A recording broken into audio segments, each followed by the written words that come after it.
Hey up, it's Steve from Old Yorkshire Geek. Apologies for that. It was a hastily put together intro. I forgot to do it until about about half an hour ago. But anyway, welcome to episode 109 of Magnificent Mondays. And this week we're doing The Monster Squad. We're going to break down and review this film, which is a lot of fun. Some people think it's a classic. I suppose it is, but it is a lot of fun. And surprisingly short. Watched it on Saturday. I watched it today, obviously. I watched it on Saturday during Retro Nerd Girls watch party. So that were a lot of fun. I didn't join in, I just joined in the chat. That were a lot of fun. And learned things about the film as well. So go and subscribe to Retro Nerd Girl. Because she does watch parties regularly, and they are a lot of fun. Right, so before we start, don't forget to like and subscribe, share the videos, drop a comment, hit the notification bell if you're subscribed already. We're live on YouTube and Rumble and the other place, Twitch. Don't know why I keep doing Twitch. And Justin's here saying hello Justin. Explore the description for links for stuff like merch, which I've not got. I forgot to put my t-shirt on. Never mind. Merch, my books, which are underneath things, Amazon Kindle and paperback, and links for like me other channels and my websites and other things. Become a member and you get early access videos and exclusive videos and stuff like that. And super chats and super thanks are hugely appreciated and they all help. Right. So anyway, also in the descriptions there's links for like my social medias and my Spotify page and all that stuff. Right, so The Monster Squad from 1987, directed by Fred Dekker, written by Fred Dekker and Shane Black. We're going to do Predator and loads of other stuff. Peter Hyams produced it, and Rob Cohen, who Peter Hyams, super famous director. I'm blanking. Capricorn 1, The Relic, 2010. I think that's Peter Hyams. Sure it was. And Rob Cohen is him that went on to do like Triple X and Dragonheart and films like that. Anyway, it came out in 1987. Stars Andre Gower, Robbie Keeger, I don't know how to pronounce that, Duncan Rager, Stephen Mack, Stan Shaw, Tom Noonan, and loads of others. Had a budget of 14 million, and it was a bit of a flop at the box office at the time. But it's gone on to be a beloved film. Obviously drawing on the inspiration of the Universal monster horror films of the 1930s, 40s, early 50s. But they weren't allowed to use the designs from the Universal monsters thing, so they had to do 25% different or whatever, so they didn't get copyright. But anyway, right, so we'll get on with it, shall we? We'll get on with it. We're not going to watch the film as usual. As I said, it's a breakdown and review. If you want to watch it, it's out on, as I said, Blu-ray. Really, this is one of I printed out that cover because the cover I got on the Blu-ray I bought because I had to get a Spanish one. It says that. Where are we? There we go. Una pandilla alucinante. I presume that's Spanish for the Monster Squad. Yeah, British Blu-rays of like older films are terrible. They are terrible to find. You can find like second-hand ones, but they're like super expensive. From when they initially came out. I can't get my thing back in now. I should have left it, shouldn't I? Never mind. Anyway, any road up, whatever. Right. It's a nice little Blu-ray, by the way. It's got a nice documentary on about the films. No commentaries or anything, but never mind. And all the menus are in Spanish, but whatever. The film's in English, and the documentary's in English, so fair enough. Right, so we'll get on with it. We're going to watch in the series of stills. May play the odd snippet. But anyway, so off we go. I'll put myself down in the corner and we shall begin, he says. Hopefully. Hope that's the right one. Probably is. Right, it's full screen this. And we shall get on with this film. I see if I can remember things about it that I've learned. I'm going to start burping. I've had a really iffy tummy all day today. I warmed up some pizza last night in the microwave, and it seemed warm through, but I'm thinking that might have disagreed with me. Anyway, excuses. Right, off we go. The good old TriStar logo. There it is. Old Pegasus. Yeah.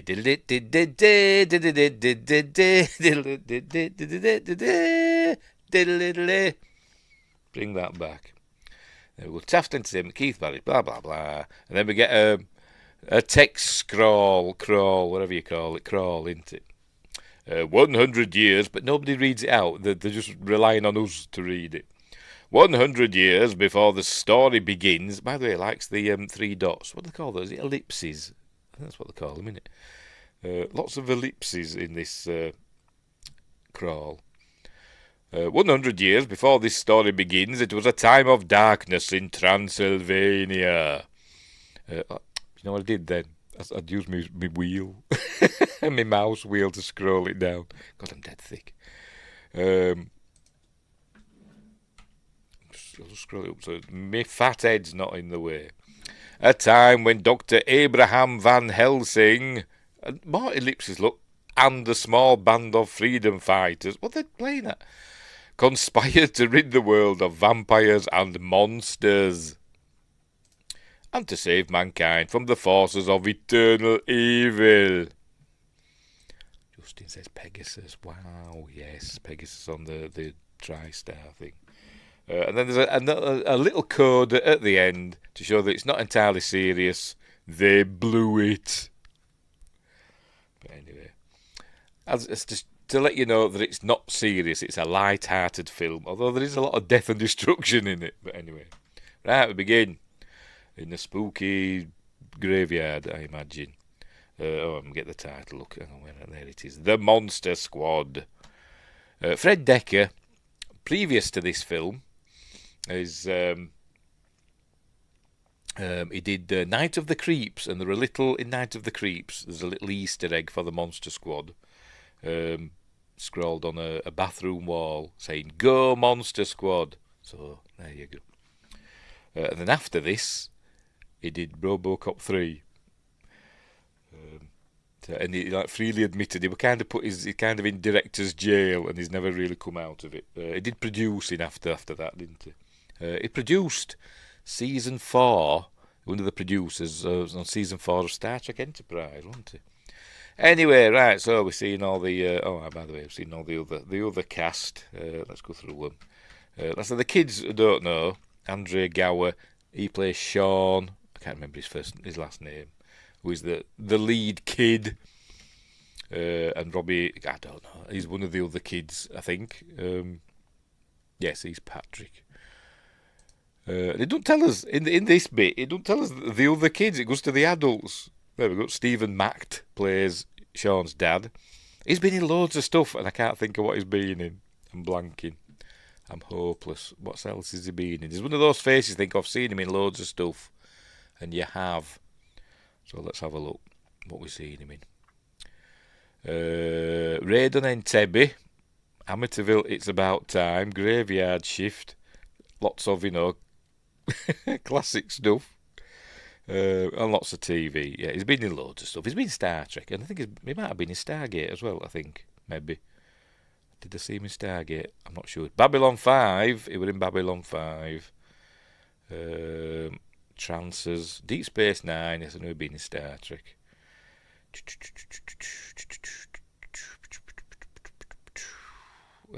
That's about it, I think, yeah.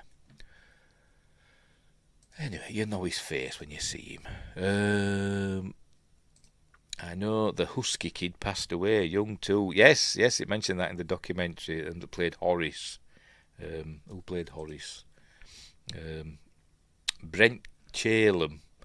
Yes, I think we're only like 22 or something like that. He got I forgot they said what he got. He got ill and then died, didn't he? I can't remember what it was. He just got ill and passed away, didn't he?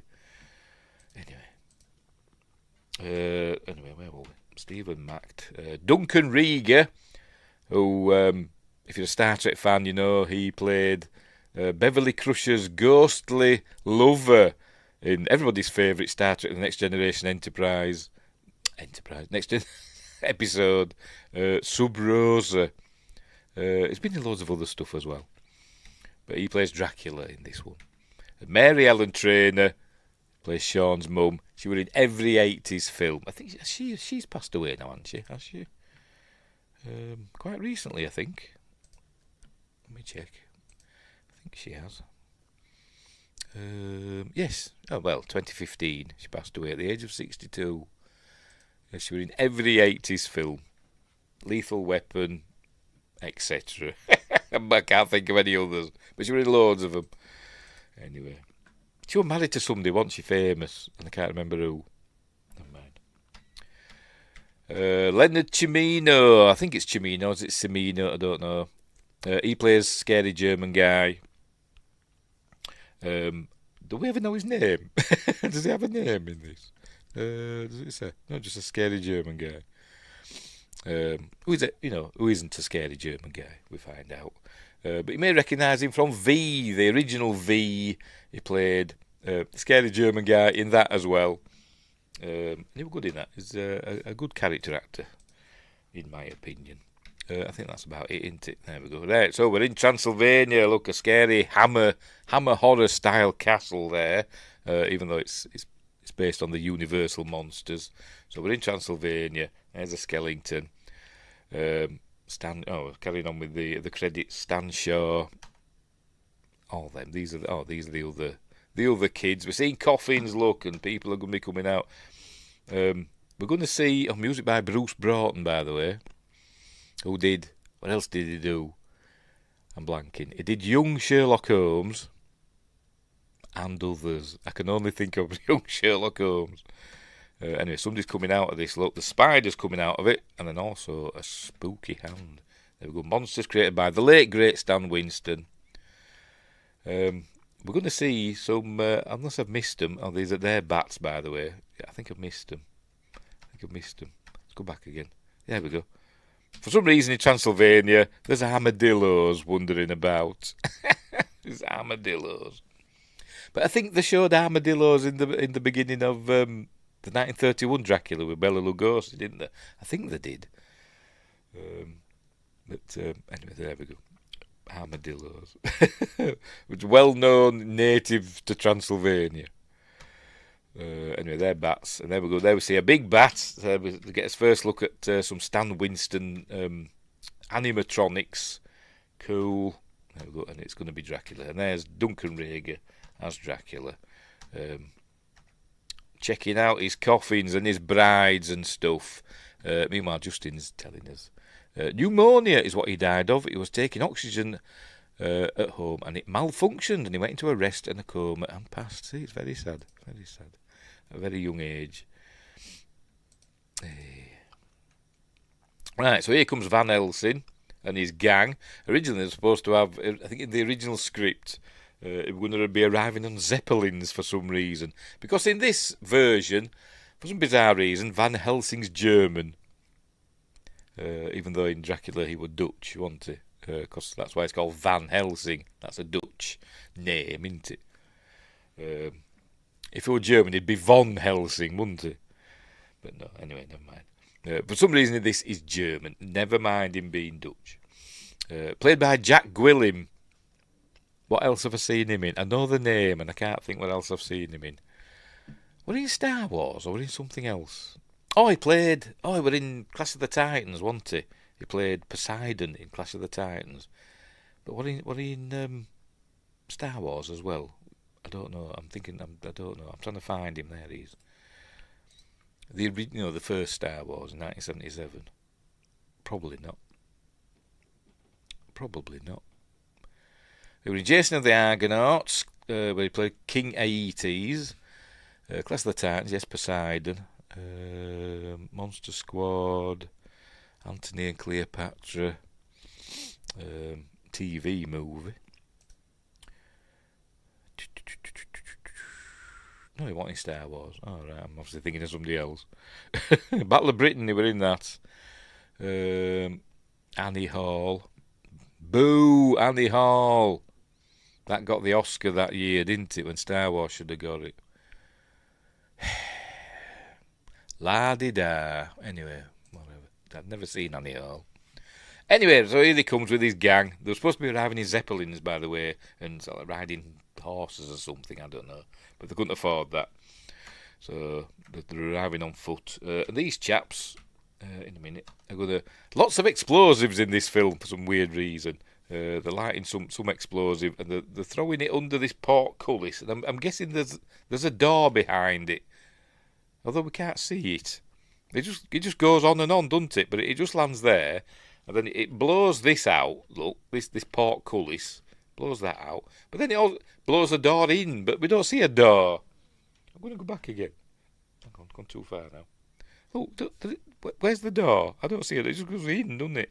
It's like Jabba's palace. Anyway, whatever. So in they go. They come across a bride. Who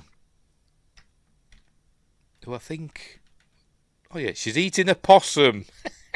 Again, another animal famously known to be native to Transylvania. I don't think they did much research, did they? Did Fred Dekker and his mates when they wrote this? But never mind, it doesn't matter. She's eating a possum. Right, so they sort her out. Let's say it's Van Helsing. He's sent a crossbow, so he's very Hugh Jackman Van Helsing, isn't he? He's very Gabriel Van Helsing. So he takes her out. I think I've skipped past it, haven't I? There we go. There we go.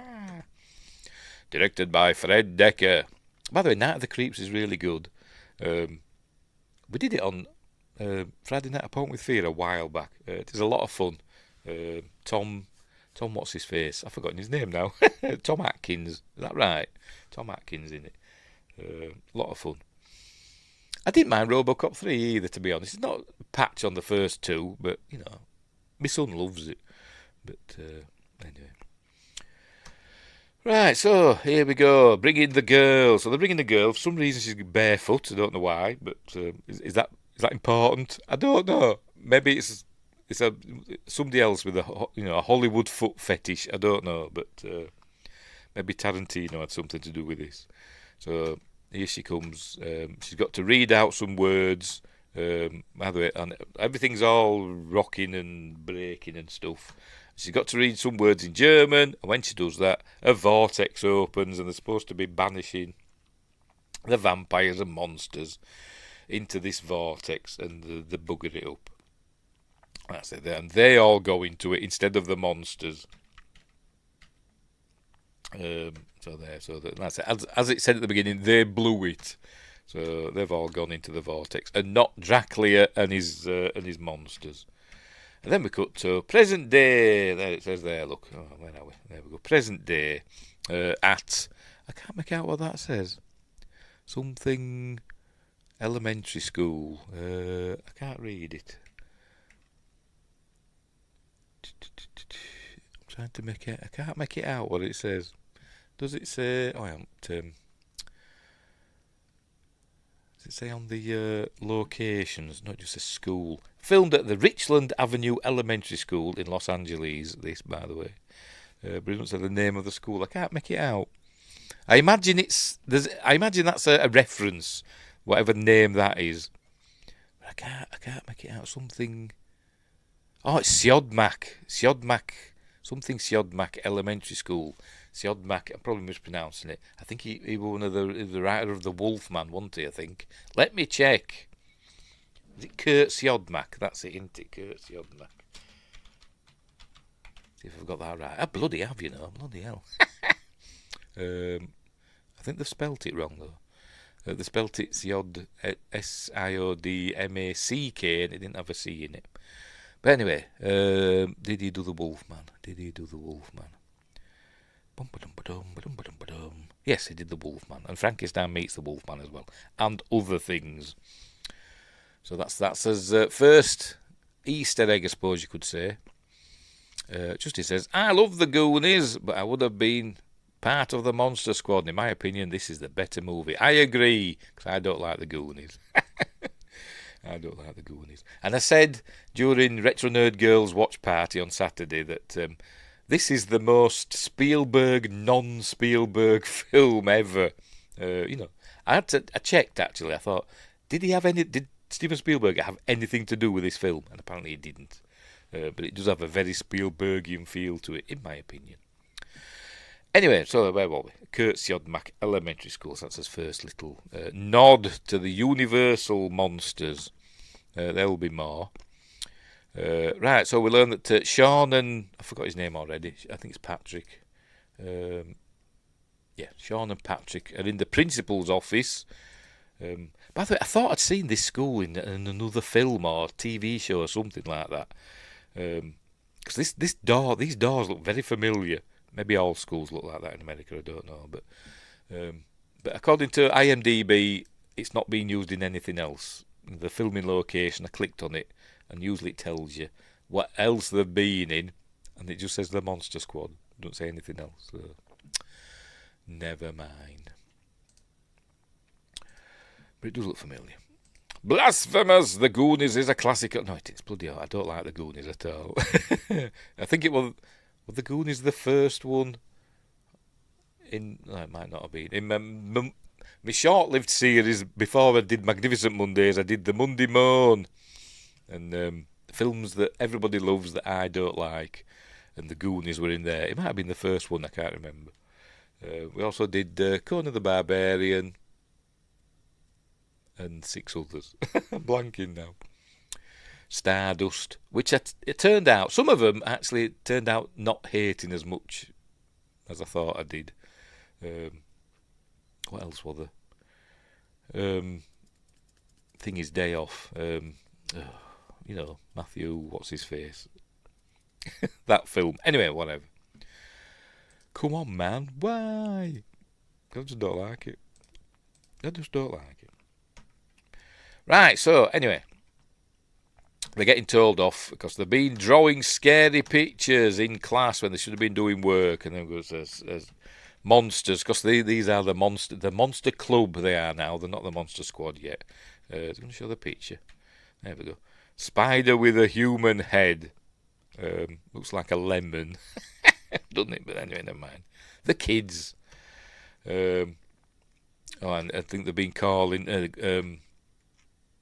one of the teachers said she's got a cat, call her a cat lady, because she's got a head shaped like a cat head, which it isn't really. I think this teacher, we see, is actually, for an older lady, is kind of attractive. But anyway, so they're kind of getting told off, but I don't think they're going to get into trouble. But they're being told, he's trying to be cool. Is the principal saying, science is cool. But anyway, really, Conan? Actually, Conan, one of the ones that I didn't dislike as much as I thought I had. But anyway, what others? I'm going to check now what the others were in my Monday Moan series. They're on the channel. They're there. View your channel. I think it's in my podcasts. Yes. View full podcast, right? We start. Hang on, where are we? Number 1 was The Princess Bride. They're not in order. Why don't I put them in order? Put them in order there. Number 1 was The Princess Bride, which I still don't like. I don't know why everybody loves that. Number 2 was The Goonies. Number 3 was Labyrinth, another one I don't like. Number 4 was Conan the Barbarian, which I ended up, actually quite enjoyed that, to be honest. Number 5, Stardust, another one that I thought I didn't like, and then watched it, I thought, it's not that bad. Number 6, Buckaroo Banzai, don't like that film, just can't like that. Number 7 was A Quiet Place, I hate that film, and I loathe it. Number 8, Ferris Bueller's Day Off. Again, another one that I didn't hate. I'm watching it again. I didn't hate, but I'm still not a fan. But there were my short-lived series, the Monday Moan. Before I decided to do films I liked. Windgrace is here saying howdy Windgrace. Anyway, this principal says he thinks science is cool. There we go. Science is real and science is cool, man. He's trying to be with the kids. But anyway. Right, so anyway, they go out of being told off. And there we go. They come across the teacher who says they've got a cat, a head shaped like a cat. I think she's actually, for a mature woman, actually quite pretty. But anyway, never mind. Mrs. Carlson. There we go. I don't know if that's a reference. Carlson. There were Richard Carlson, who were an actor, wasn't he, in a lot of B movies. But I don't think he were in any Universals. Unless he were in... Richard Carlson were in Creature from the Black Lagoon, wasn't he? Yes, he was. So that's another reference that I've just worked out. Anyway. Right, so then we're going to meet Horace. Here he is, who they call Fat Kid. Being bullied by these two. This actor, I don't know his name, but he played Marty McFly's young uncle when he went back in time in Back to the Future. He was, one of the... not McFly, the... Marty's mother's family. I forgot. Baines, wasn't it? He was one of the Baines family in Back to the Future.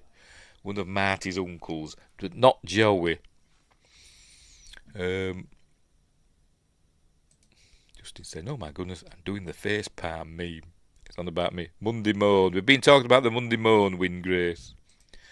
She's good. She is. I thought she was. Well, don't look like a cat at all.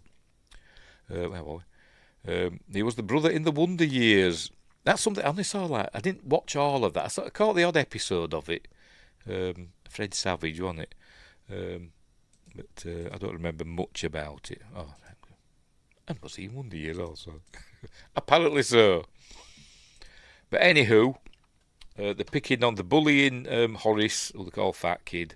He's eating a Snickers, and they're picking on him. And he actually stands up to him a bit, in his own way. Because Horace turns out to be super brave. He's kind of being brave here. He's standing up to him, but they're still picking on him. But then this character comes, I don't like. He's called Rudy. I don't like his socks. Don't like his stupid shoes. Don't like his turn-up jeans. He's got a bit of a gut. But he's trying to be cool. Lighting a cig up. I don't know why he wants to hang about with a group of 12-year-olds. I don't get it. But... and it's not for the reason that we think. We think he wants to hang out with them because he wants to spy on Patrick's sister, but he don't find out about her until he gets there. But anyway, Horace was me growing up. Horace is me now, apart from the brave part. Oh dear. Anyway, so he arrives as Rudy, and he saves Horace because he says, "I see you've met my friend Horace," and so, but. I don't understand why they're all scared of him, and they say he goes to junior high. So why is he hanging out with these kids? I don't know. Does he get? If he went back to his own school, would he get? Would he get beaten up at his own school by kids of his own age? I don't know. But anyway, so he saves Horace anyway, and Horace says he wants to join the Monster Club. So anyway. So they're on the way home. That's, by the way, where are we? There we go. That's Phoebe, who is Sean's sister, and is super important to the film. You see, he's got a Stephen King Rules T-shirt on. They're talking about, by the way, they're walking home from school, talking about, can the Wolfman drive a car? And Sean's saying he can't, Patrick's saying he can, and I don't know. He could drive a car. Does it mean, can he drive a car as the Wolfman when he's wolfed out? Probably not, to be honest. But because he's kind of enraged, isn't he? As the Lon Chaney Jr. Wolfman. But when he's the Wolfman, he's not in the right mind, is he? So probably couldn't drive a car. But anyway, we learn that Dracula can drive a car.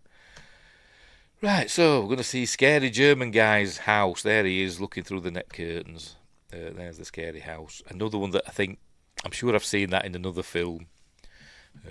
Sorry, Justin says, you are brave. I'm not. Don't down yourself. You live your life, and that is brave. I won't go that far. What we're going to do? Oh, Scary German Guy's house. Let's see. Let's see if it tells us. Or maybe it could be, they could have built it for this film for all I know. It kind of looks like a made-up house, doesn't it? Does it tell us? No, it's not telling us. I'm guessing it's It's a studio house, if you know what I mean. It's it's probably just a facade. Anyway, whatever. It does look familiar though. I'm sure I've seen it in something else.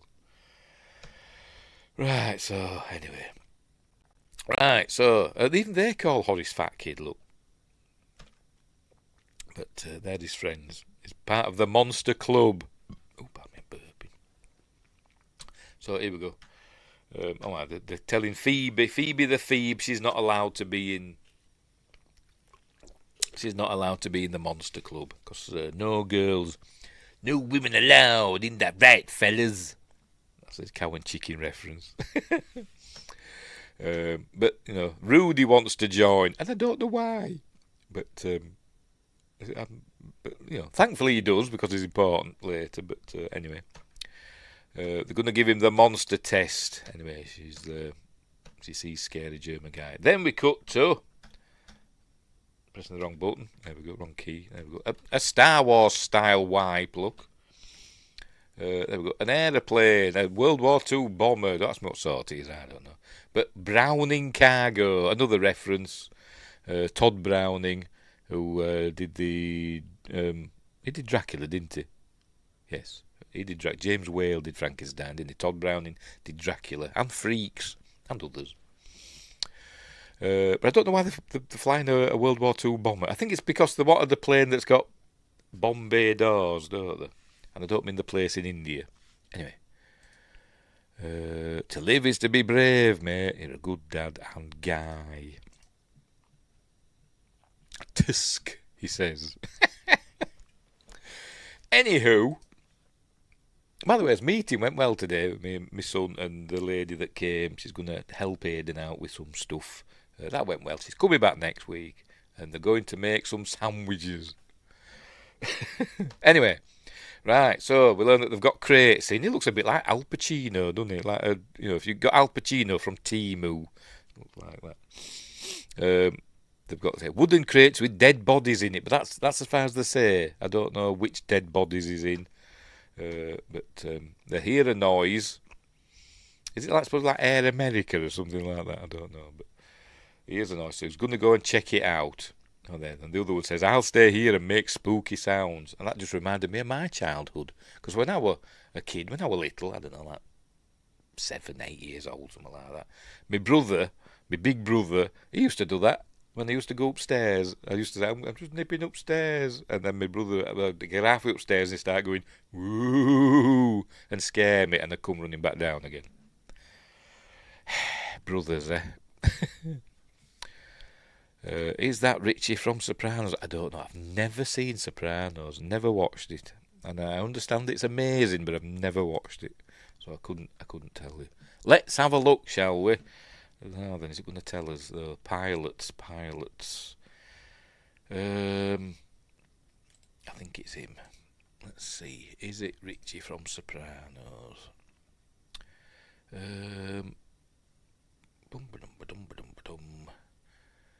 He was in Shawshank Redemption. What else has he been in? What has he been in Sopranos? Let's have a look.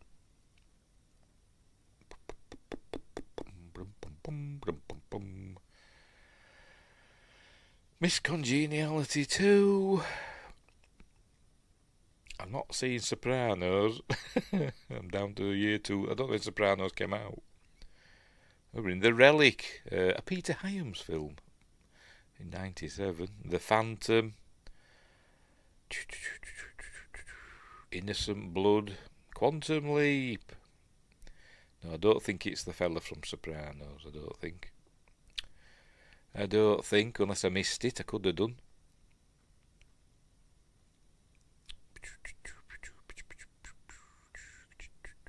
I'm not seeing Sopranos on IMDb. Never mind. It's called David Proval. As if I picked the right fella, I think I have. And the other pilot, the co-pilot, was Darrell Anderson, whose face I didn't recognise.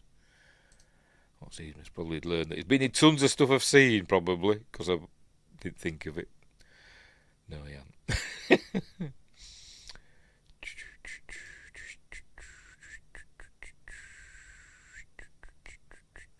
No. Anyway, right, where were we? where were we? Spooky sounds. Right, so we're going to check stuff out. Gets attacked. We see all the boxes and stuff that they've got here. There's a big crate there. And a bat comes. We see a rat on the there we go, on the top of the box. But then a bat appears. Oh, there we see. What does that say? I can't read it. Something temperature. I can't read what it says. They're going to show us a better tint, is it? Anyway, here comes a bat. Oh, I forgot to show you the other bats at the beginning. I'm gonna go show it because they're rubbish. So we just have to go look at the Dracula surrounded by bats, and I've got to do it. Oh, Justin says it was him. Oh, right, fair enough. I didn't see it on IMDb. Anyway, never mind. Where are we up to? 1340. But before that, where are we? Dracula and his bats. Oh, it's gone too far. This bit, look. Look at them bats, look. $14 million budget this had. Rubber bats on strings, look. Amazing. I peed myself laughing when I saw them. I forgot what I said I was up to. 13 something, wasn't it? Yes, it was. Right, he's going to get attacked by a bat. There it is. And obviously the bat is Dracula. Just it says, hang on. Just ask Google. Oh, right. So IMDb's wrong then. Which won't be the first time. Anyway, he swears at Dracula. Maybe that's where Dracula gets this word from later on in the film. And Dracula knocks him flying, just like so. And he's checking out this box. I'm not sure what's going on, to be honest. Oh, it says there, look, Frankenstein, Bavaria. I think that the writers thought that Transylvania were in Germany as well. I think they think everything in Europe, in mainland Europe's kind of Germany or France. I bet that's what Americans think, innit? I'm just having a go. So he's looking at, there we go, it's Frankenstein, Bavaria, so we can all guess what's in there. But then we see there's a big lever, or as you would say over there, lever. So we're going to pull that and open up the bomb bay doors, as in a bay for bombs. But obviously it doesn't fall down, it just floats there, look, in the daylight. But never mind. It turns into a bat in a kind of a cool effect. There's some nice effects in this. Some of them are terrible. And some of them are really good, like that transformation into a bat. So it just flies out into the daylight. So obviously this Dracula doesn't have any problem with daytime. Much like Gary Oldman's Dracula, I imagine. He Dracula past the Gabgool. I have no idea what that means, Justin. Oh dear. Why would I want to leave her? I'll leave her.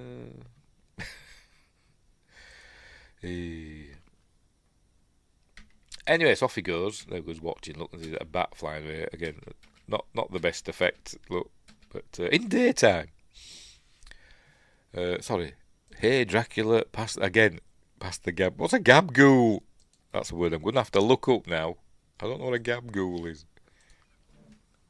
Gabgool. Gabagool, it's finding things for. Type of Italian cured pork shoulder or neck. Is that what you're on about? Search instead for gabgool. No. So it's some cured pork. Right, fair enough.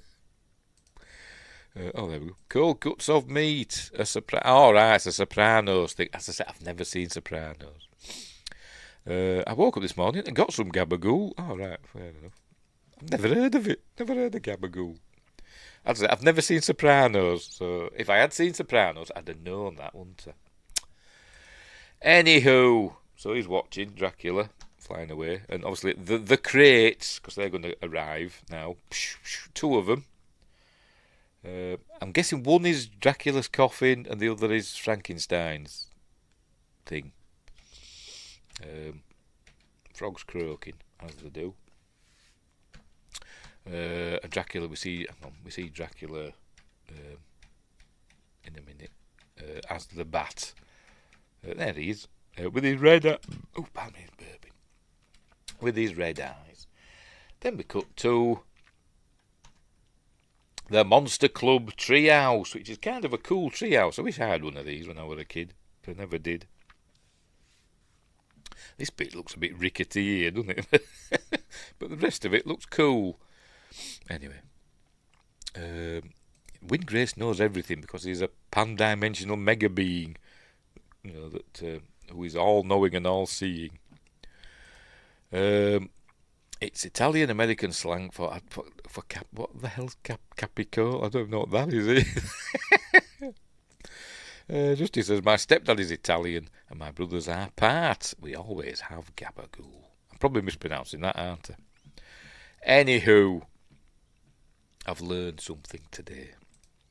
Right, so they're doing the test. There we go. We see he's there now. He's got the binoculars and he's looking. There we go. At that's Patrick's sister. I don't know her name, but he says it as though he's is surprised when he sees her. In a minute, I'm sure he does. Never mind. So maybe he did know she was there. I don't know, but anyway, I don't know how. But so he's been a voyeur. He's been a voyeur. I forgot her name. Let's say she's Patrick's sister. What's she called?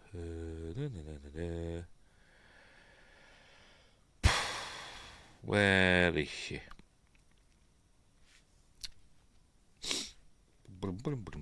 Lisa Fuller. Patrick's sister. Lisa Fuller. Don't say her name, just says Patrick's sister.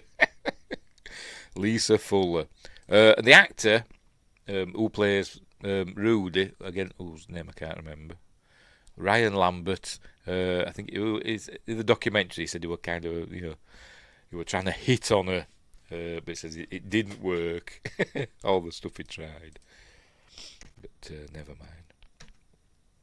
Anyway, so they're asking him questions. Oh, what's first one? Monster test. Right, question 1. Second way to kill a vampire. First way is obviously straight through the heart. Second way, he suggests daylight, sunlight, what other sort of light is there in the day. I'm just going to start. Hang on, what do you eat on your sandwiches? Do you know about salami? Yes, we know about salami and pepperoni and all that stuff. But what do we eat on my sandwiches? We have mucky fat. Mucky fat and onion. Or used to, back in the old days. Bacon, sausage and eggs, stuff like that. Proper sausages, British sausages.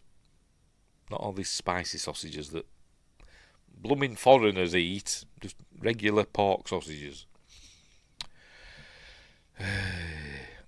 Anyway, where were we? Right, they're doing the test, aren't they? Frankenstein's the name of the monster, or the guy who made him, and he says, oh, it's the guy. But then they go on to call Frankenstein's monster Frankenstein. But I suppose you could call him that. Here comes Phoebe. She wants to join in, but they won't let her. No girls allowed. And 2 ways to kill a werewolf. And he says, silver bullets. And he says, that's it. That's the only way. And the others can't think of another way. There's loads of ways you can kill a werewolf, isn't there? But I once saw a comic strip. I can't remember what it was. But they were saying, it was something like, other way other than the silver bullet is to kill a werewolf. And somebody said, put him in a mincer, a big silver mincer. I suppose that would work as well, wouldn't it? But we're learning in this film later on that you can blow apart a werewolf and he'll just come back together again. But in the Howling books, the ways to kill a werewolf are silver. Don't have to be a silver bullet. It can be a silver bullet or a silver knife, or just anything with silver. What else? Fire. Or another werewolf can kill a werewolf. Because I think that happens in the Howling 3 book. I think it's the Howling 3. Anyway.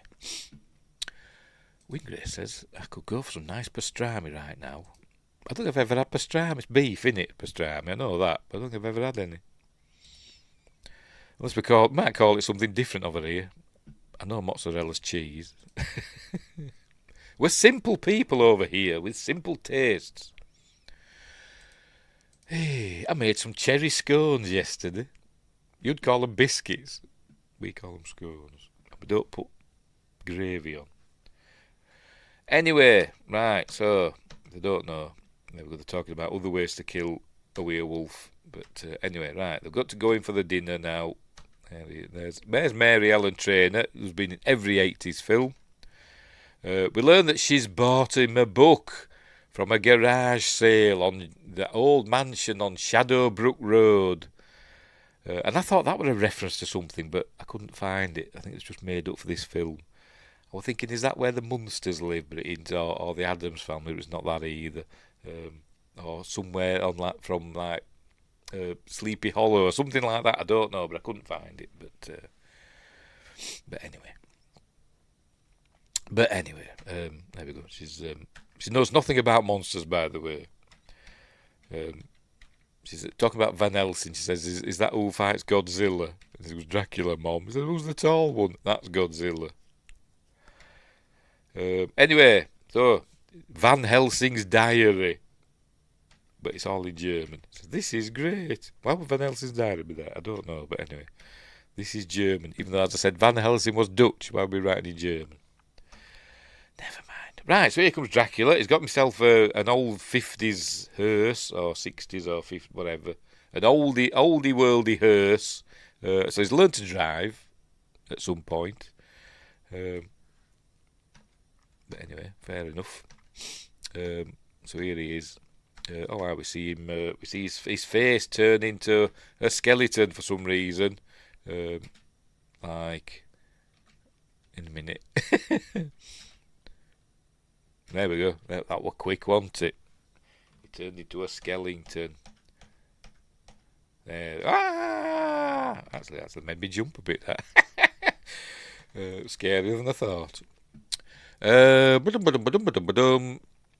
Corned beef is good also. It's nice, this corned beef. It's expensive though these days. It used to be like a cheap alternative, didn't it, to corned beef back in the day, but now it's really expensive. Biscuits and gravy is the best. That's it. It's not a thing over here. It's biscuits and gravy. Over here,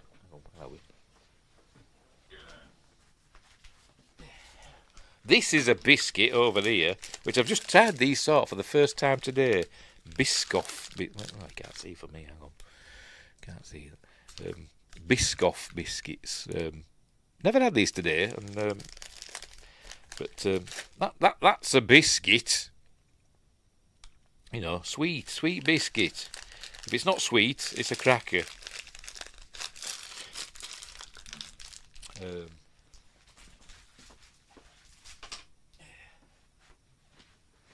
I won't show you my cherry scones. Anyway, while we're talking gravy, I want poutine. That's that Canadian thing, innit? Basically chips and gravy, innit? Whatever. No, a cookie is a... we have cookies, but like chocolate chip cookies. And cookies and biscuits are related, but different. Cookies are generally crumbly. You know, very crumbly. Biscuits, you know, are not. They are to a certain degree, but not as crumbly. Anyway, right. Where were we? Was that arguing about what's called what? It doesn't really matter, does it? Anyway, I like your I like American plug sockets. They always look surprised, don't they? American electrical sockets. They always look. Right, so he's gone to see his dad. There's his dad. It's Stephen Macht. There he is, his dad, who is a cop. Going through family problems with his missus. They're always arguing because he's a cop, basically. I think she wants him to put her first. But you know, he's a cop. He's got an important job. But he wants to go to the cinema. The drive-in. There's Sean. It was $5 to go to watch Groundhog Day 17, I think he says. Hang on, let's go back again. Some of Me and the Guys. Oh, part 12. Groundhog Day, part 12. I don't think it. Hang on, this came out in 1987. Groundhog Day, the film, came out in, I think it was 92, 93. I think it was 93, something like that, wasn't it? The Bill Murray film. So where did they get this title, the film title, from? Groundhog Day, part 12. Because I thought it was the film that started the story of a Groundhog Day being something that gets repeated. I thought before that, Groundhog Day was just the day when Punxsutawney Phil came out and said there's going to be 6 more weeks of winter or whatever. But I don't know. Anyway, he still wanting to have an argument, is Justin. So do you decorate? No, I don't decorate Christmas biscuits. I don't decorate anything. The only thing I decorate at Christmas is the tree. Don't decorate Christmas food. I buy Christmas ready decorated, like cakes and stuff. Anywho, where were we? Oh, right, so go see Groundhog Day Part 12. It's not the Groundhog Day with Bill Murray. It's like a horror film. A slasher type film, but his dad says no, you're babysitting because they're going for marriage counselling. So anyway, but he gets called into work. That's Stan Shaw, another face that's been in loads of stuff, but I'm blanking as usual. But there's got this fella in the background who's shouting and bawling and saying he's a werewolf and he needs locking up. Anyway, what have I seen Stan Shaw in? It's got, I said, one of those faces. Let's have a look. What have I seen him in? Daylight's in loads of stuff. He's been in loads of stuff. Jeepers Creepers 3. Oh, God, that was rubbish. X-Files. He were in X-Files. Cutthroat Island. I've never seen that. Never watched that. Loads of telly. Monster Squad, Under Siege. Oh, no, not that Under Siege, a different one. Roots. Yeah. Rocky. He were in Rocky. Anyway. And who plays the werewolf chap? Where is he?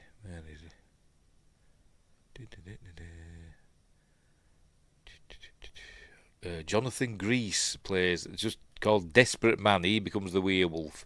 And he played like a vampire / werewolf in Fright Night Part 2, the original Fright Night Part 2. The third British and USA war is over cookies and biscuits. Yes, it is.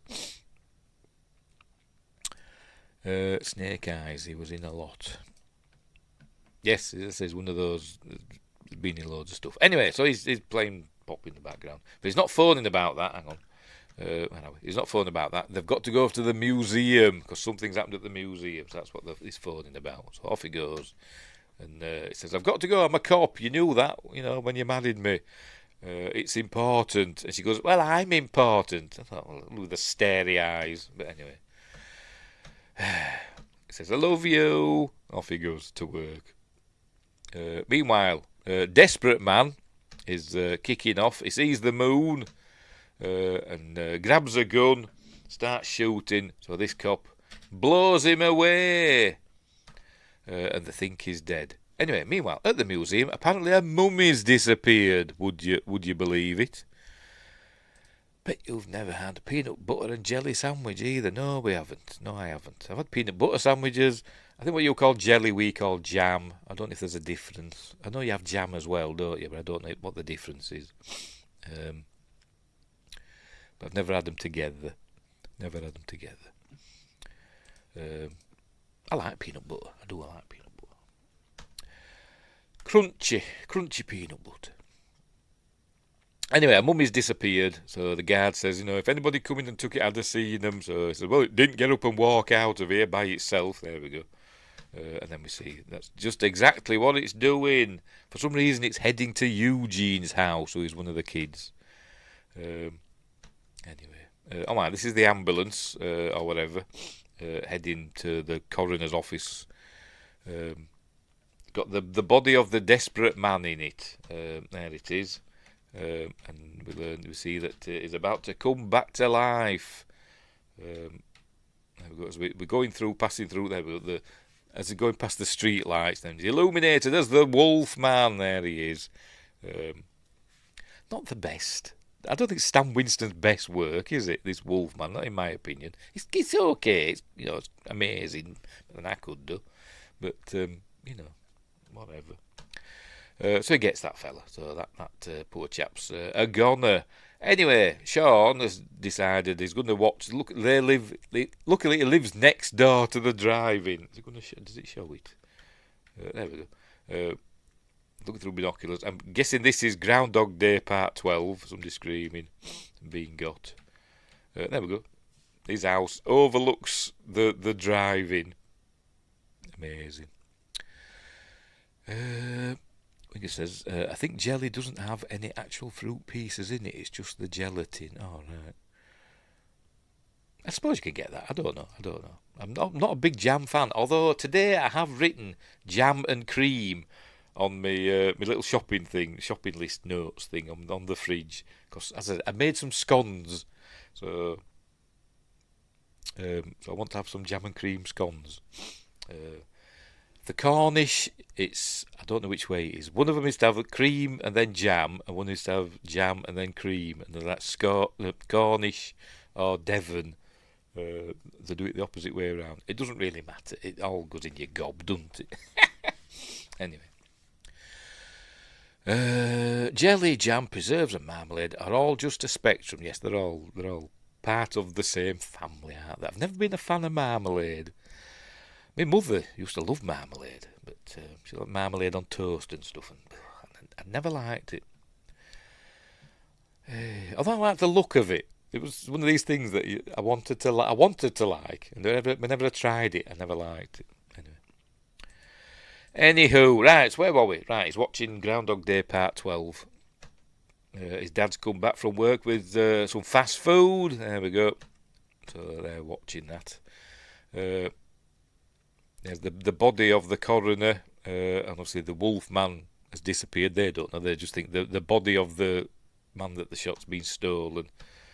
But anyway. Meanwhile, back in the swamp, with the wolf man, I don't know. Does Dracula have a dog whistle or something? I don't know. But he's gone to see Dracula. See, Dracula's got a cane. This is kind of reminiscent of Claude Rains's cane that he used to batter his son to death in the original Wolfman in 1941. He used to beat up Lon Chaney Jr., didn't he? It's kind of reminiscent of that, but it does have added features in this film. Anyway, Justin says, Shaw was great in a great movie with Leah Ermey called The Boys of Company C. I think I've heard of that, but I've never seen it. It was a drilling sergeant in that before Full Metal Jacket. In his early career, he played a lot of drill sergeants, didn't he? He even played a drill sergeant in Space Above and Beyond, didn't he? But anyway. You have apple butter over there. I've never heard of that. I don't know if you've not got it, but I've not heard of that one. It sounds horrible. Anyway. Right, so where were we? Oh, right, the Wolfman has arrived, and Dracula's there, warning him off with his silver-topped cane. And then the mummy's arrived as well. The mummy's very thin. Who plays the mummy in this? The mummy, where are you? Michael McKay. Don't know who that is. But he's very thin. Oh, he's... what's he been in? Oh, he was the he were in Seven. He was the sloth fella in Seven. He was thin, wasn't he? Ace Ventura and Nature Calls, Batman and Robin, X-Men 2. Oh, yes, Insidious Chapter 3. I think I did mention this, actually. The Man Who Can't Breathe in Insidious Chapter 3. I think when I did the review of it, I think I did mention that the fella that played him played the sloth fella in Seven. A film which I've never seen all the way through, Seven. But anyway, he's very thin. And Tim Rose is here. Yay. Saying, what is it, a drink, smiley face, and some popcorn. Yeah, I had some popcorn on Saturday. It was very nice. Wingray says, I love apple butter and cookie butter. I guess you call it a biscuit butter, though. They make a Biscoff oined. What does oined mean? I mean, kind of biscuit, I don't know. I think you would like it. It looks meh, but man, it's good. Yes, okay. I imagine it is. I'll have a look out for it. In fact, I'll just type it in here so I don't forget. I forgot what I said. Apple butter. Apple butter recipes. I think we have different tastes over here. I think we do. Anyway. Anywho. Right, so the gang's almost at full strength. Almost. But here comes Gilman. He was using his force powers. You think he's been like Luke on Dagobah, rising it. But it's not. He's not using the force. He's using the Gilman who has retrieved the Frankenstein crate. There he is. I forgot his name now. Woodruff Jr. What's his first name? I've forgotten. Tom Woodruff Jr. as a Gilman. Which I think is the best of the makeup effects in the film, in my opinion. I think it's really good as this Gilman. Doesn't look a lot like the creatures from the Black Lagoon. As I said, they couldn't do the same designs because they didn't have the rights to them. So, but you get the idea, don't you? But anyway, it is. It's very strong as well. Chucks that legs up. Bavaria Frankenstein. So there, the gang's all here now. He's going to bring Frankenstein's monster. There's Tom Noonan. That's Frankenstein's monster. They weren't allowed to have the bolts in the neck, so using staples on the head to apply the electricity. But anyway, Tom Noonan is Frankenstein's monster. Frank, they call him. Tom Noonan's always good. He's been in loads of stuff. Robocop 2, Manhunter. What it Manhunter? No, not Manhunter. What it Red Dragon? I can't remember which one it was. One of them Hannibal Lecter ones. It was either Manhunter or Red Dragon. I've forgotten. I'm going to have to check now. He's good at playing soft-voiced bad guys, isn't he? He's good at them. Right. Could take a while. What's he best known for? Don't say. There, never mind.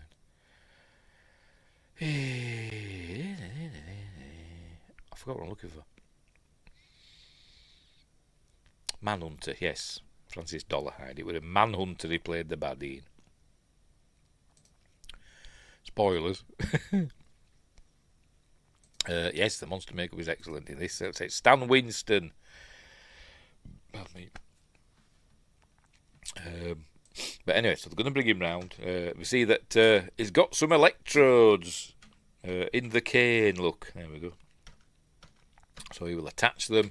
And he throws his cane up into the air. And luckily, really slow lightning strikes. And brings him back to life. There we go. And he says, well, long time, master. So the gang's all there. Apart from the Invisible Man. Why didn't they do the Invisible Man? Because he was one of the Universal monsters, wasn't he? But never mind. Right, so, has the power gone out because of the storm? I don't know. She's got a candle there. I don't know if the power's gone out. But, sorry, Justin. You have similar taste, but some things we're worlds apart. But that's fine. Yes, some things we are. A long way apart. He's there the whole time. Your kids can't see him. Yes, he's there. Yes, just can't see him. Yes. I think Claude Rains played the Invisible Man as well, didn't he? As well as the Wolfman's dad. I think it was Claude Rains, wasn't it? Anyway, so Phoebe's gone to bed. Mother's tucking her in. Blah, blah, blah. It's not very scientific. She's telling her that the candle keeps the lightning away. It's not very, scientifically accurate, but never mind. They're arguing. He's watching his parents arguing. And then he looks over, hang on, at the notice board. Here we go. There we go. For Sean, caller, Mr. Alucard, school. Message, interested in Van Halen diary. Possible dollar signs. And now he's going to do the thing that even Peter Cushing did it in, I think it was in Dracula AD 1972, where they can't work it out just by reading it, that it might say something else. So he's going to write it down, look, Alucard, oh look, it's Dracula. It's Dracula backwards. Even Peter Cushing did that in Dracula AD 1972. Hey. Movies should just randomly start crediting the Invisible Man as himself in random movies. Yes, they should, shouldn't they? Yep. Or they should put a little thing. Thanks to in the thanks part. Thanks to the Invisible Man for not appearing in this movie. Hey. Yes, he did play him in the first one. Claude Rains, yes, I thought he did. Anywho, right, so he's worked out that it's Dracula. Wow. And he's also, I think he learns about what's happened with the Wolfman chap and the mummy that's disappeared from the museum. Anyway, meanwhile, back in Eugene's house, he's got his dad up. He's saying, there's a monster in my closet. At first I thought this was Gilbert Gottfried. Am I saying that right? But it's not. It's not.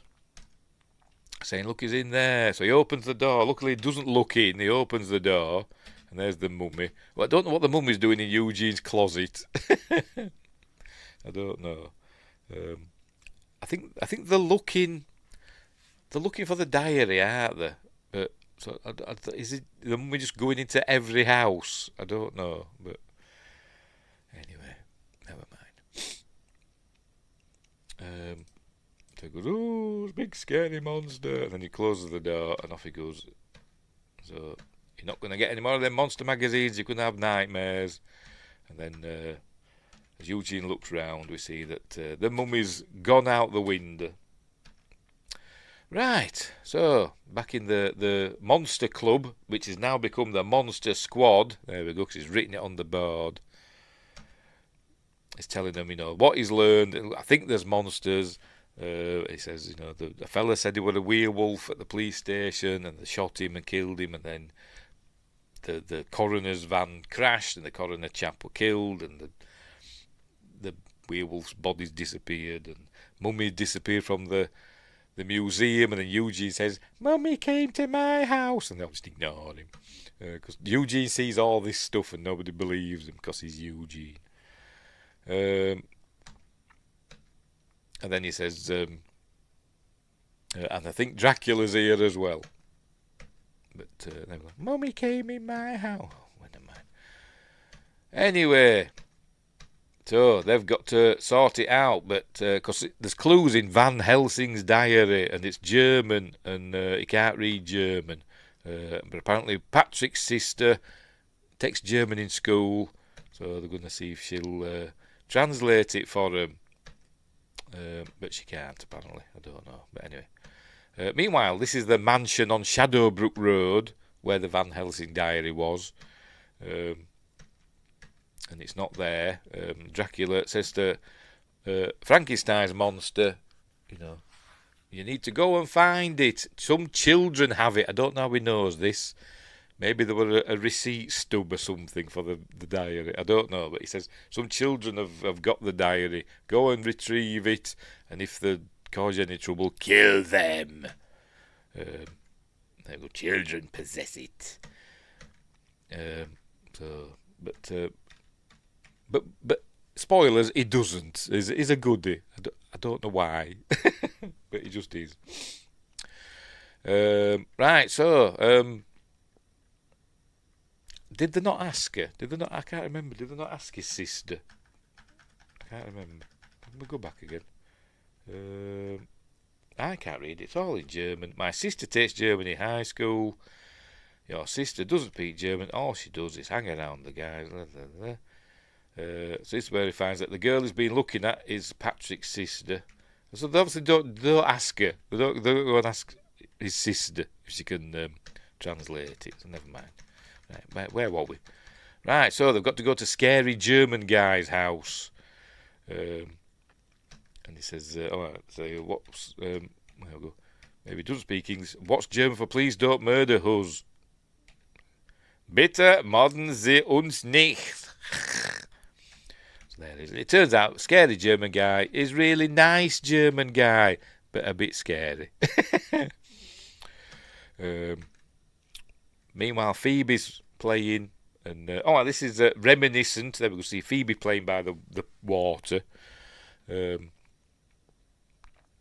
This is reminiscent of the original Frankenstein, isn't it? The film, a scene that was deleted, wasn't it, and then put back in years later because they thought it was too scary, didn't they? Where Frankenstein's monster, Boris Karloff, playing with the girl, throwing flowers onto the water, wasn't there? And then he just picks her up and chucks her in and kills her. But that's supposed to be reminiscent of that. But obviously he doesn't do that with her because he's friendly. He just turns around and Frankenstein's there and says, "Boys, the time has come for more pie." There we go. Last chance for pie. So let's find out that scary German guy is nice German guy, and we see that he's Jewish because he's got the can't remember what they're called, them candelabras there. So scary German guy's bitching. Anyway, he's got one of those a bomber there. What's it showing that for? He's translating the book anyway, telling them all about what they need to do. They need to get this amulet that's concentrated good, and they need to, and it's indestructible, and they need to read these words out, or a virgin needs to read these words out.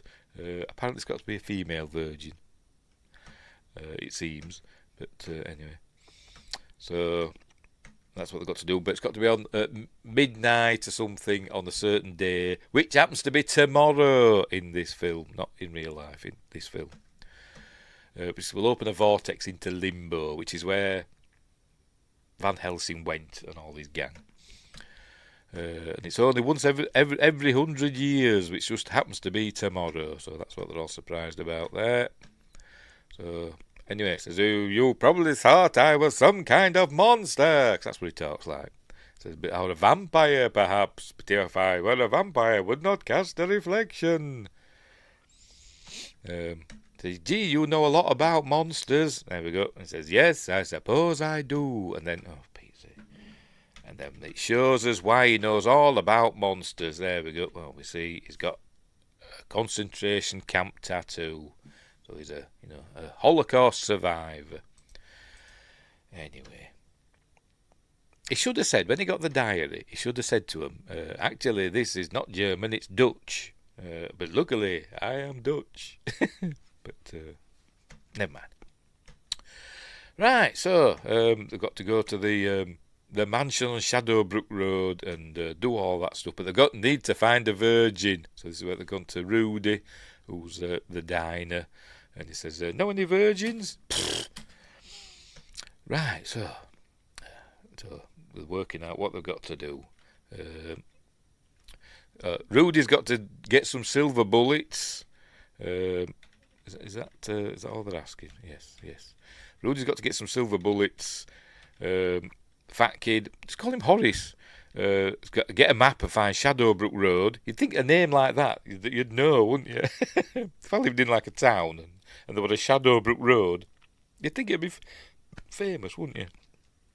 But anyway, with a name like that. Anyway, there is a Shadowbrook Road, by the way, in Coventry. When I typed it in, I think it's Coventry in the UK. When I typed it in, it found it. Yes, Shadowbrook Road in Coventry. wonder if it's scary. I'm just going to check. Let's check on Google Maps and see what it looks like in real life. The real life Shadowbrook Road in Coventry. I bet it's rubbish. Shadowbrook Road, Coventry. Where are we? It's a cul-de-sac, actually. So I wouldn't call it a road. I don't know. But it's just in a housing estate. So I bet all these houses are haunted. Bet they are. So I wonder what they called it that for. I wonder when these houses were built. It looks kind of new, to be honest. I'll do the street view. Let's have a look at street view. Yeah, they're quite new. I wonder if they were built after this film came out. I know you can't see it. I'll drag it over and show you. This is Shadowbrook Road. The real Shadowbrook Road in Coventry in the UK with some nice bungalows and stuff. But they look kind of new, don't they? So I wonder if they named this street or this road after the film. I don't know. But it's a nice little cul-de-sac. And it's like the council men have come out to mow the grass by the looks of it. But it looks nice, does that? Doesn't look scary at all. But there's that there in the background. Is that a church? Is that a scary church? Lightning. Anyway, right, whatever. Where were we? Wingrave says there is a bone steel road nearby me. Cool. I'm trying to think of any scary road names near us. I can't think of any. Anyway, never mind. Right, so she still wanted to be in the club, and she's saying, go away, I'm telling Mom on you. But then he comes round the corner, does Frankenstein, and they all run away and hide. Frankenstein's monster, should I say. They all run away and hide.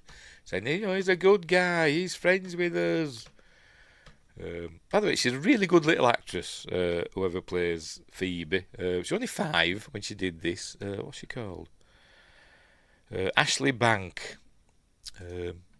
Yes, she's a good little actress, bless her. Murder, Death, Kill Boulevard. MDK. Anyway, so I don't know. Does he just like kids? I don't know. He's friends with them now. He's not. He's working against Dracula now. So, but are you dead? You are dead. And right, so he's part of the gang now. And so there we're going to have a montage now. Oh, by the way, I think he takes a photo just as she disrobes. He takes a photo accidentally. But right, so we're going to have a montage now. Oh, and there he sees a Frankenstein mask, and he's sad because he's a monster.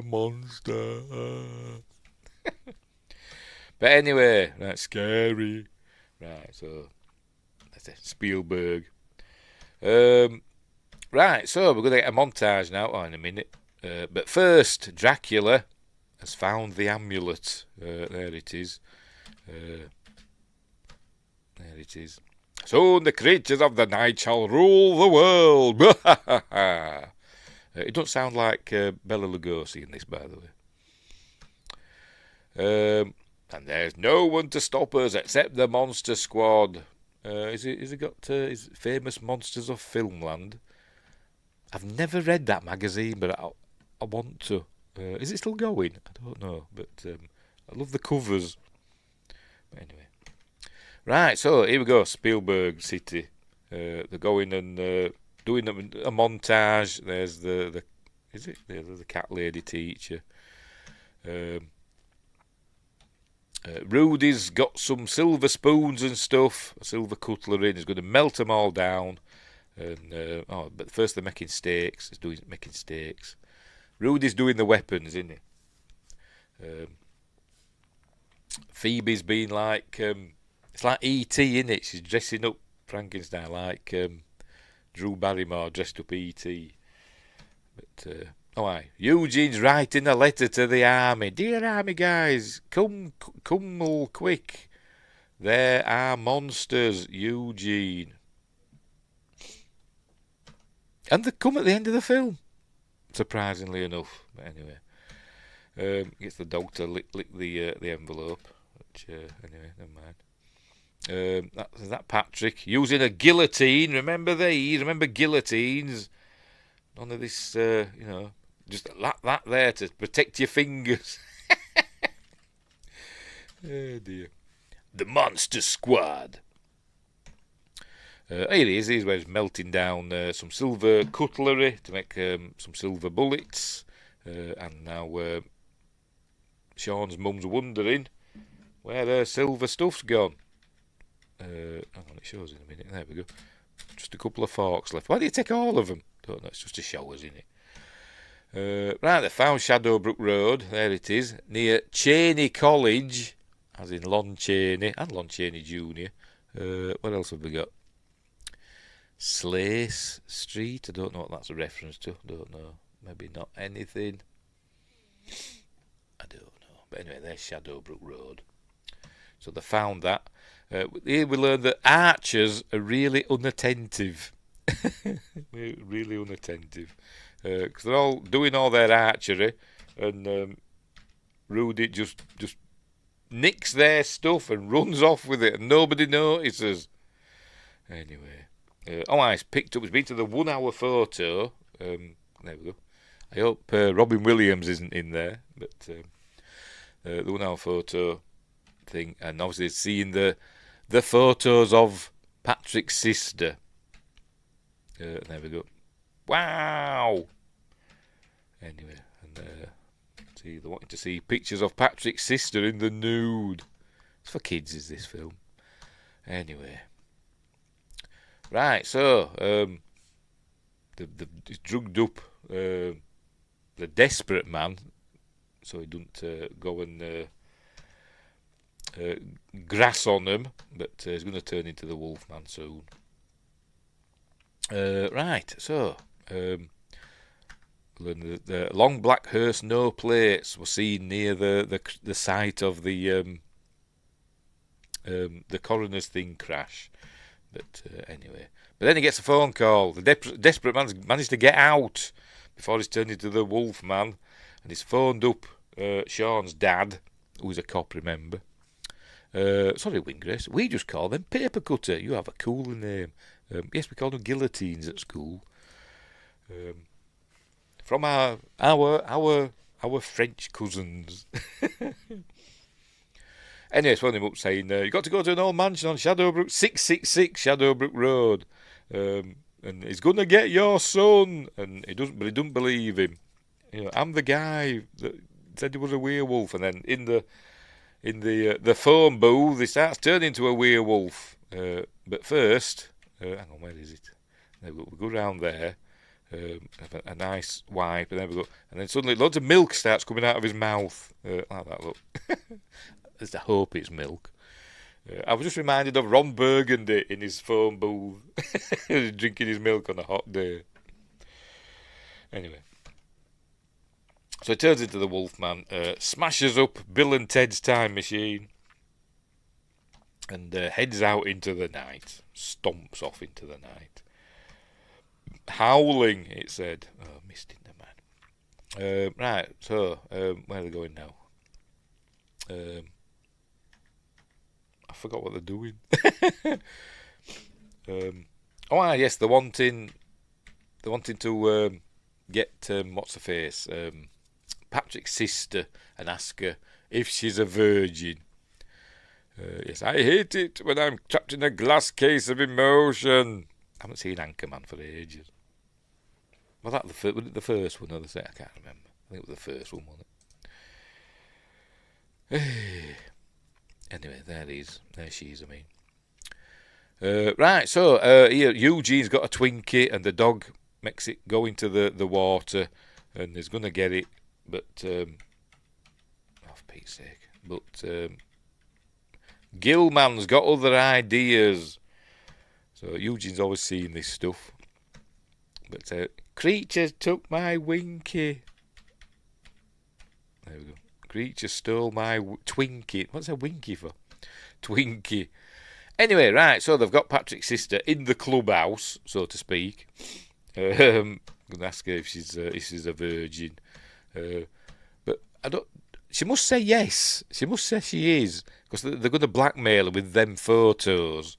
But we don't see what happens. So she must say she is, when we learn later on that she isn't. But anyway, so I think they're watching the mansion, aren't they? Yes, they are. There it is. Which is on the Universal lot. I do think it says mansion. It says, yes, Universal Studios. So it's on the Universal back lot. Is it? No, it isn't. Is it? So it's not the. No, it didn't. It was totally different. Never mind. I wouldn't say it's not the town hall from Back to the Future, is it? They've just made up, but it looks totally different, doesn't it? Anyway, right, so in they go. All right. For some reason, Dracula's got loads of dynamite. He loves using dynamite in this film. He's like an explosives expert somehow. But he's going to blow a hole in this wall. But anyway, in they come. And there's an Dracula obviously got his detonator from Acme. Frankenstein's stomping about upstairs or something. I think it just makes that drop down. An explosion goes off. There we go. Boom. I don't know why. They're down in the basement, but yet the explosion makes things fall on top of Frankenstein. I'll just call him that. Frankenstein. Who's above him. I don't know, but anyway, whatever. They think he's dead. They think he's squashed under that lot. But let's just try and find the amulet. But then the Wolfman appears, and is it this way? Kicks him. Yes, kick him in the nards. But it doesn't yet, I don't think. It doesn't. Oh, it does. It doesn't have nards, so it does kick him in. It says, and the famous line, "Wolfman's got nards," which is actually a YouTube channel. I think he's a Scottish fella, isn't he, that runs that. Wolfman's got nards. Anyway, so they go running off, but all the monsters are coming to get them. There's Dracula, and who else do we see? There's a Wolfman. I think we see some brides. Do we see some brides earlier on? There they are. Earlier on, we saw Dracula. We saw some women cowering in a closet, and Dracula, went in to get them. It turned them into his new brides. Fortunately, there's no Jerry Ryan in this, unfortunately, but never mind. Anyway, so they find that there's a trap door. There it goes. And they fall down there. Meanwhile, back at the diner, which I don't know why, but where is it? I'm trying to find it. There we go. I want to go to it. I don't know. There's something about it. I want to go to that diner and eat hamburgers and fries and a malt. I've no idea what a malt is, but anyway, Patrick and Rudy are waiting there. They're waiting for Sean to contact them or something. I think they're there with his sister. I think, yeah. But anyway, they found One-Eyed Willie in the basement area. And there's the amulet, so they're going to grab that. There they go. Yes, but Dracula arrives and he grabs hold of Sean. There he was, he's throttling Sean. He could just rip his throat out, but he doesn't. But luckily, Horace has got a slice of pizza in his pocket. There we go. And he slaps it on Dracula's cheek. I've gone too far again. Bloody thing. Here he comes with his slice of pizza. There we go. Just gently dabs him on the cheek. With the pizza, because it's got garlic in it. So anyway, so that's their chance to escape. So they get out. Luckily, scary German guy's got a Land Rover. Look call it, with no roof. I forgot what they call them.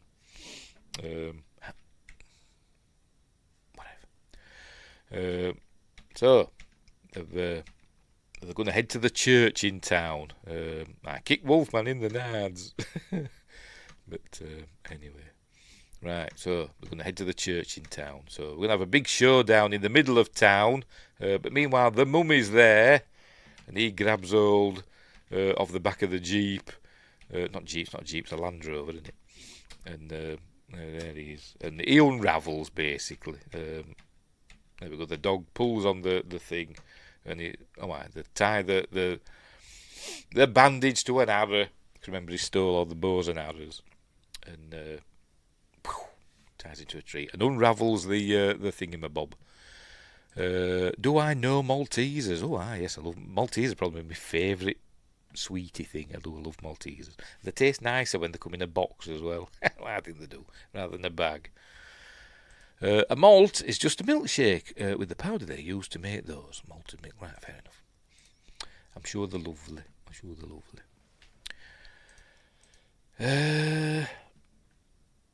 Right, so he finds that. I was saying yes, and the mummy unravels. There we go.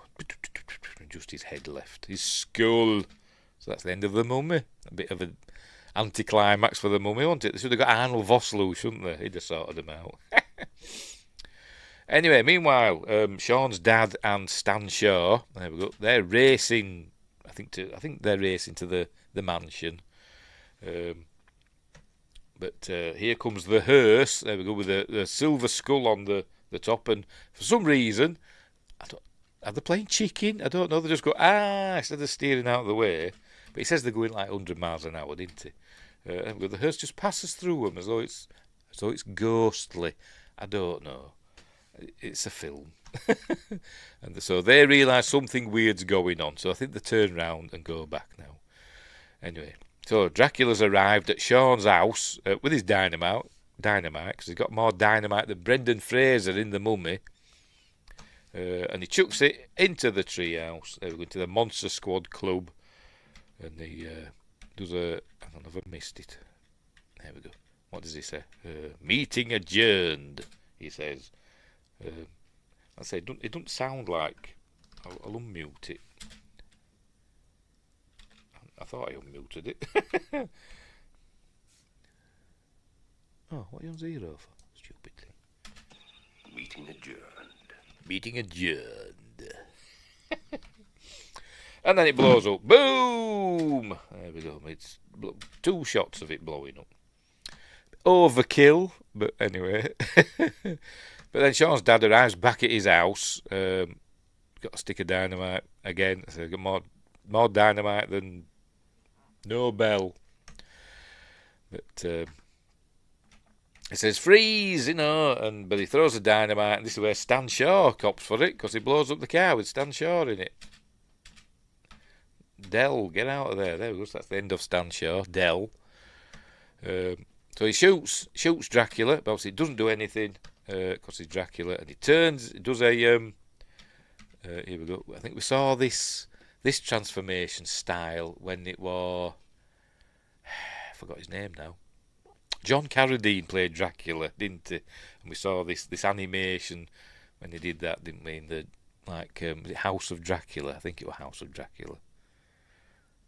Might have been.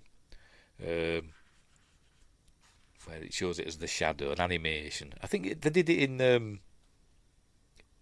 Abbott and Costello Meet Frankenstein as well, didn't they? When Bela Lugosi returned as Dracula, didn't he? Anyway, so they've seen him turn into a bat, flying off. Like, what the hell? She's like, what's going on? So anyway, so he goes inside, picks up the walkie-talkie. Sean, can you? Where are you? We're headed into town.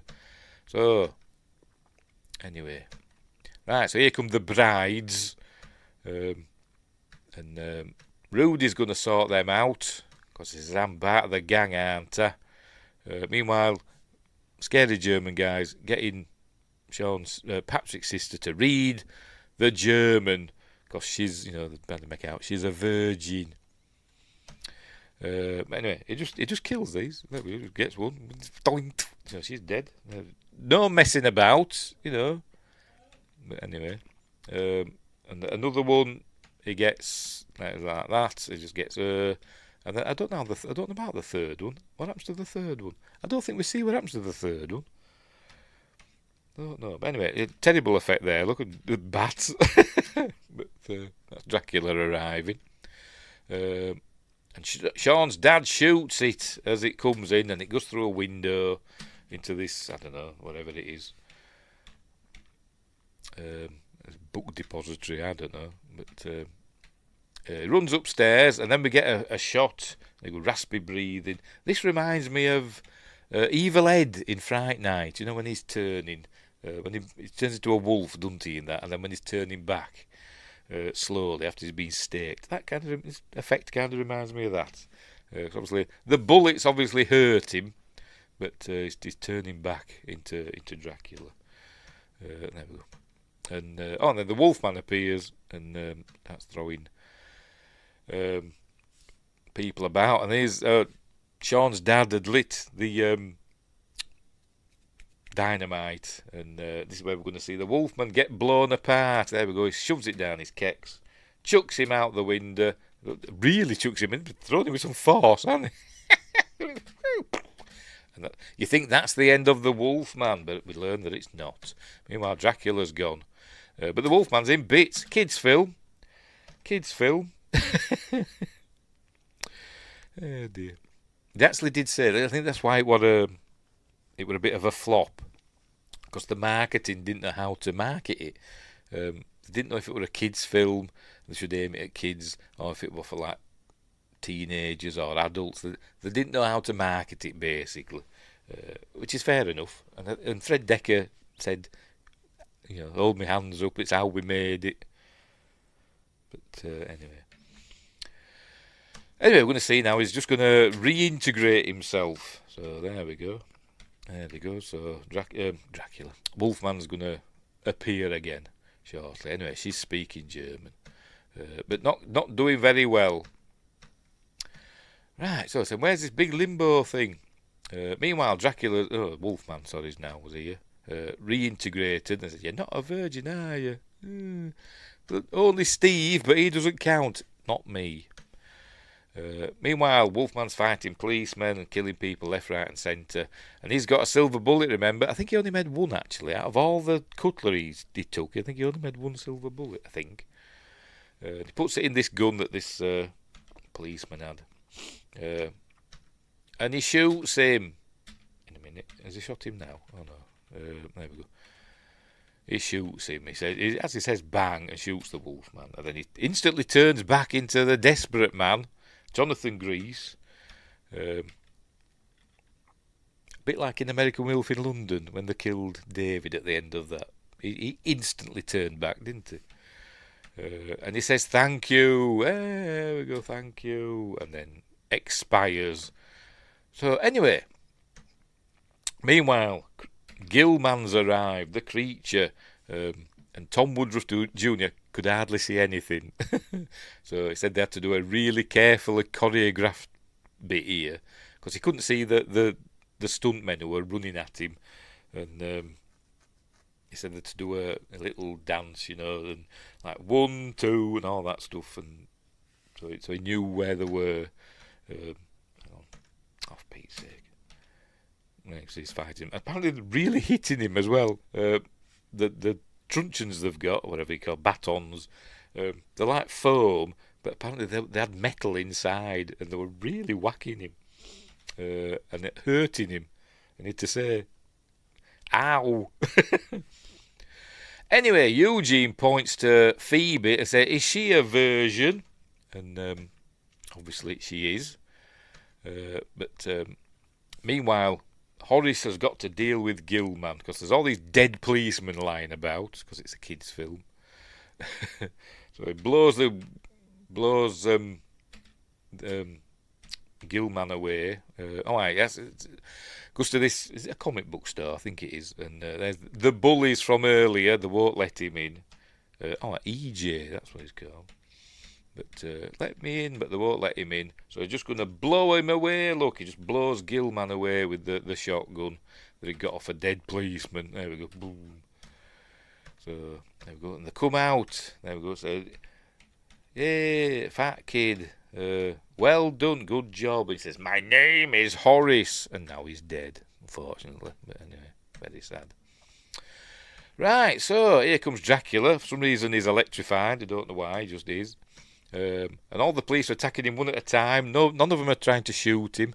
Maybe Sean's dad had said on the radio, "Don't bother trying to shoot him.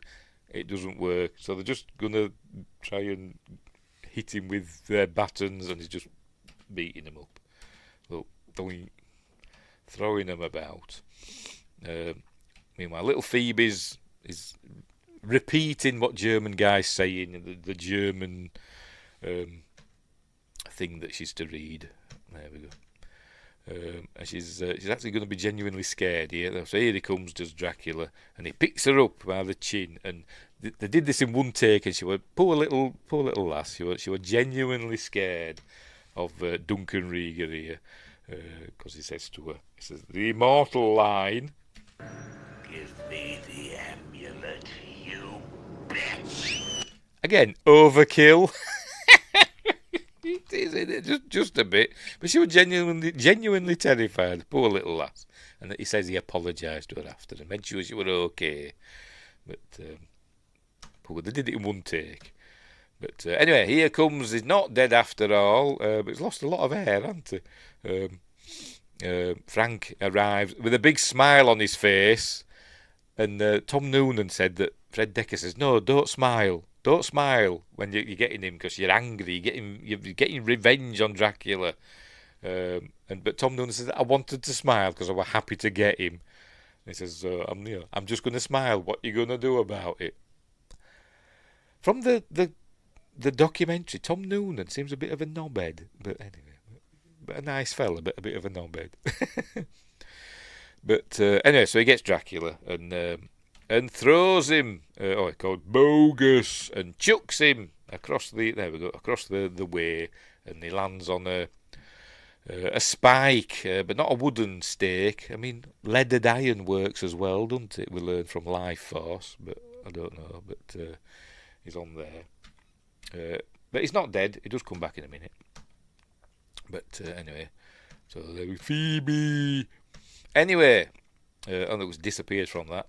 Hang on, I've missed a bit. There we go. Phoebe finishes the saying, the script or whatever she's saying. And there we go. A scary German guy throws the amulet, and it opens up. There we go, a portal. Bruce Campbell's going to come out of that. Well, we've got to keep an eye out now, because on Saturday somebody said in the chat that an Oldsmobile, like Bruce Campbell's Cast Me Evil Dad, went into the portal. I don't know if they were kidding, because nobody else noticed. So we have to keep an eye out for that. By the way, Pete's sister reminds me of Sarah Green, popular British television presenter from the 80s and 90s. She does look just like her. But anyway. Why does silver work? Is it because it looks like moonlight? I have no idea. I know silver had medicinal properties, didn't it? Because it's antibacterial, isn't it? Silver. It's naturally antibacterial. Romans used to use silver for staples and stuff, didn't they? In surgery and all that. But I don't know. I don't know why silver. Why not gold? I don't know. Anyway. Right, so where were we? And the portal's open, so it's sucking everything in now. Apparently they have these big huge, I don't know if it were a Ritter fan or another sort of fan, but it were really blowing. And poor little Phoebe, actress, was struggling, because obviously she's only 5-year-old, she weighs nothing, and she was nearly getting blown away, genuinely. But anyway, look, everything's going in. There we go. Dracula's disappeared, and he reappears and grabs hold of Sean and starts throttling him, but they're being dragged toward the portal. Look, there's people going in. Look, who's that? I don't know. Policemen are going into it and everything. Body count on this film. What's the body count on Monster Squad body count? It says 12. Oh no, it doesn't say 12. It says here. The body count for the 1987 film The Monster Squad is approximately 27, though there is some debate about the exact number. So what's it saying? Multiple villagers are killed, including a virgin maid. That's from the beginning. The 3 high school girls. We didn't see what happened to the third one. I saw him get 2. I'm sure we did. Detective Dell, who we saw, got blown up in his police car. 2 officers are killed by the Wolfman, the Gillman off screen. Third has his skull crushed. Don't forget the coroner chap as well. Yeah, anyway, 27, approximately 27. So it's quite a high body count, isn't it? No animals were harmed in the making of this film, but 1 child was lost on account of wind. Don't talk about losing children making films, or John Landis will have something to say. Should never be allowed to work again, in my opinion. But anyway. Right, so she's screaming, "Oh, Sean!" So he's being dragged towards the thing, but luckily grabs hold of a stake that just happened to be there and stabs Dracula through the chest, and he's screaming and he lets go, and then somebody appears behind him, and it's Van Helsing's somehow got out of the portal. Must be a 2-way thing, unlike the Stargate. Grabs hold of him and gives him a thumbs up. That's Patrick grabbing hold of Sean. There we go. And he gives him a thumbs up. So he gives him a thumbs up back, because it's America. And so there we go. And off they go into the portal. Oh wow, look at that Oldsmobile, won't we? I think they were lying. Can't see. I'm trying to see if we can see a car go into the portal. I forgot to check. Did they think? I don't know. That's scary German guy's Land Rover. I didn't see a portal. I didn't see an Oldsmobile go in. I think they were fibbing. Let's have a look. Let me see out here. Look, that poor policeman goes in. Bits of wood. I don't know. I better make sure we're still going. Cause I pressed the wrong button. It's always a stupid thing. No, we're fine, aren't we? Where were we? Oh, yes.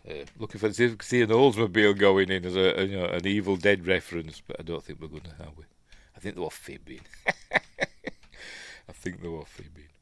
So anyway, the thumbs up. So give them a thumbs up, and in they go. They've saved the universe or whatever. The portal closes. Oh no, it hasn't closed yet, has it? Oh, have I missed a bit? Have I missed the Frankenstein bit? No, there he is.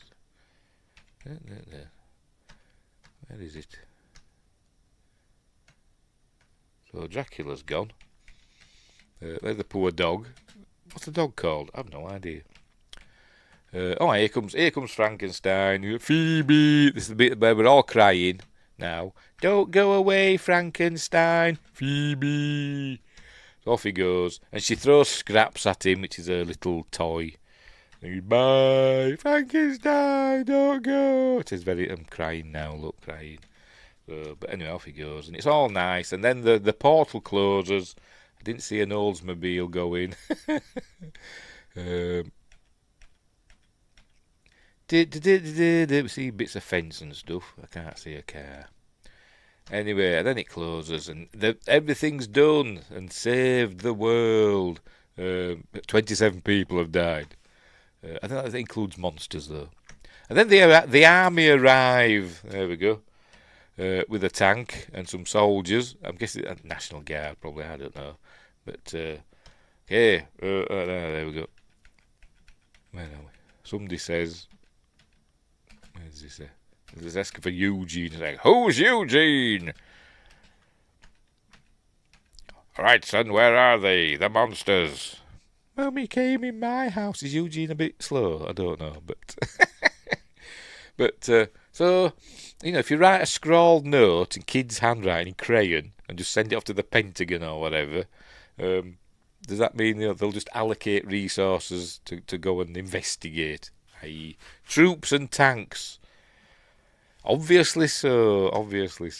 It's only a film, I know, I'm being daft. But anyway, so there we go. And says, "Who are you lot?" And "We're the Monster Squad." And I was just saying, oh, I've gone too far.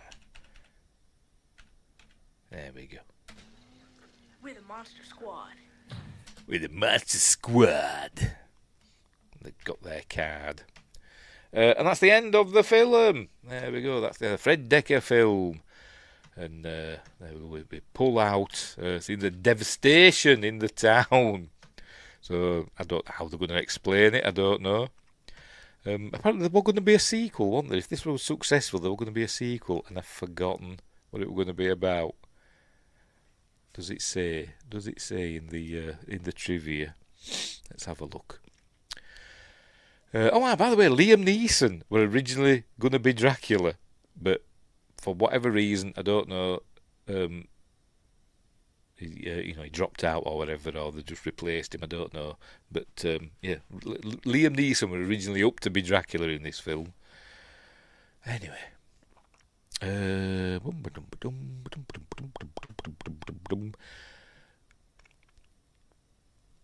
film, by the way, is quite short. As I said, it's about an hour and 20 minutes-ish. There we go. Which is roughly the length that, or thereabouts, that the old Universal monster movies were. They tended to be like hour and 10, hour and 15, hour and 20 minutes, didn't they? As a rule. Anyway, where were we? What am I looking for? I see if there's going to be a sequel. I'm sure I will Control F sequel. No, don't say anything there. I will have to look on thingamabob. Wikipedia, see if Wikipedia says anything about a sequel. Let's have a look. It says Legacy. No,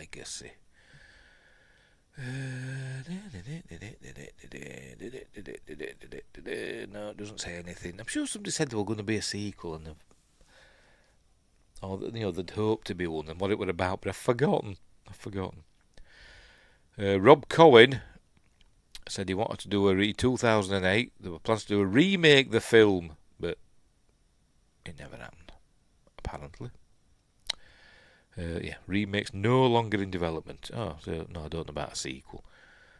Never mind. Maybe I dreamt it. But yes, it is a great movie. It is a lot of fun. Anyway, that's the end of it.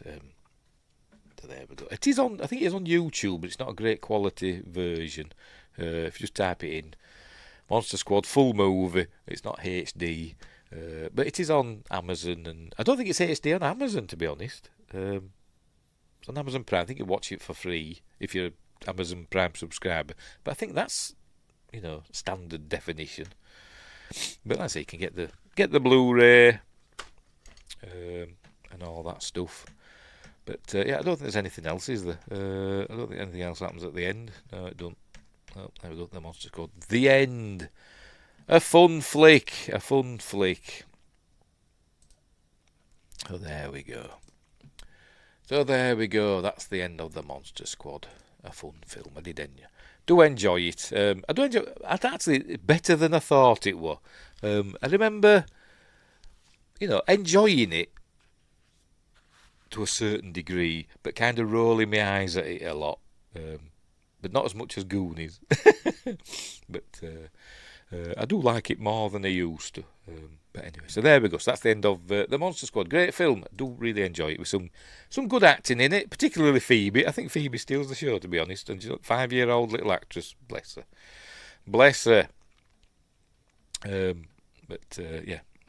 Anyway, so there we go. And Duncan Regan's great as Dracula.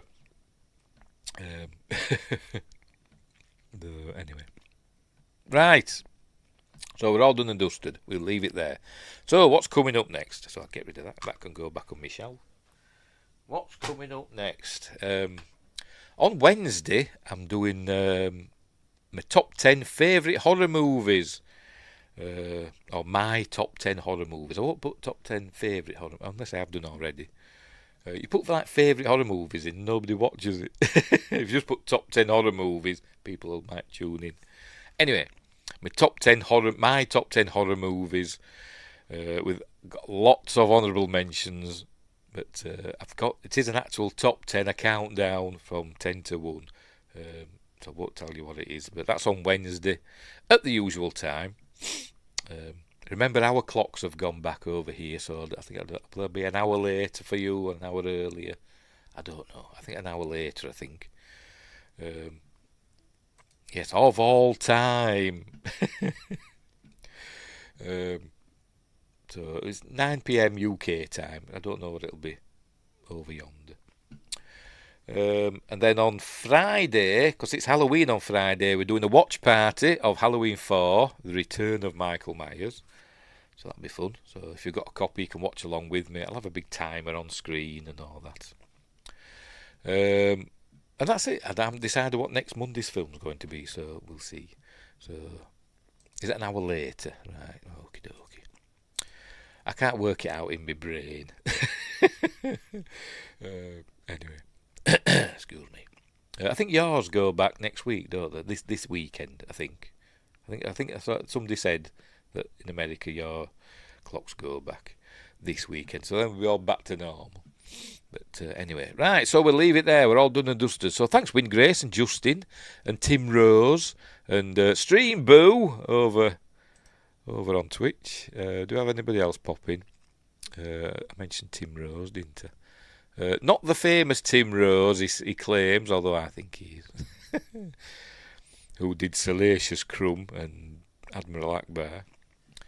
I'll just go and check on Rumble. See if anybody said anything on Rumble. Bet they haven't. But I'll just check.